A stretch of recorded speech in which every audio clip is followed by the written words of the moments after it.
দক্ষিণ পূর্ব এশিয়ার দুটি প্রতিবেশী দেশ থাইল্যান্ড ও কম্বোডিয়া। ইতিহাস, সংস্কৃতি ও ধর্মে রয়েছে অদ্ভুত মিল, তবুও তাদের মধ্যে বিরাজ করে উত্তেজনা, সন্দেহ আর সংঘাতের দীর্ঘ ছায়া। দেশ দুটির মাঝে আবারও সীমান্ত সংঘাত শুরু হয়েছে। ইতিমধ্যেই দুই দেশের বহু মানুষের প্রাণহানি ঘটেছে, কিন্তু কি নিয়ে তাদের মধ্যে এই বিরোধ?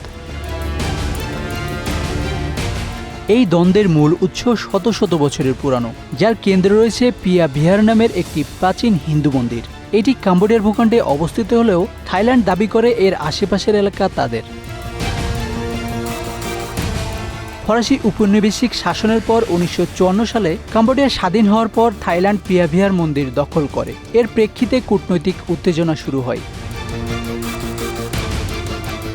1962 সালে আন্তর্জাতিক বিচার আদালত এই মন্দিরের মালিকানা কম্বোডিয়াকে দিলেও সীমান্ত নির্ধারণ নিয়ে এখনও অস্পষ্টতা রয়েছে। 2008 সালে ইউনেস্কো এই মন্দিরকে বিশ্ব ঐতিহ্য হিসেবে ঘোষণা করে। তখন দেশ দুটির বিরোধ ফের নতুন করে মাথাচাড়া দেয়।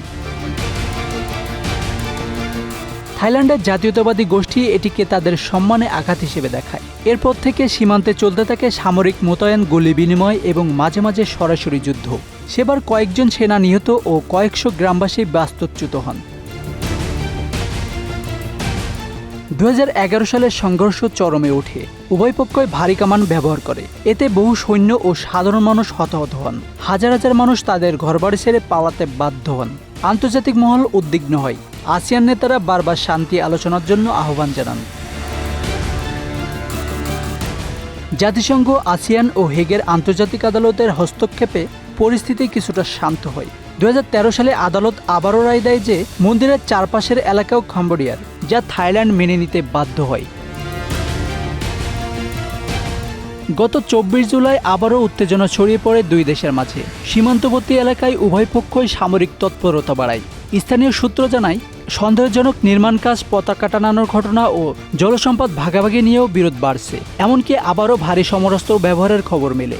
দুই দেশের বহু মানুষ ইতিমধ্যেই সীমান্ত সংঘর্ষে মারা গেছেন।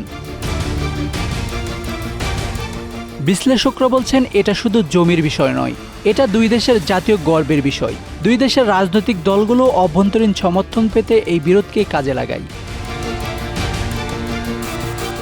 Ashanur Rahman Mithu, Bangla affairs, news desk.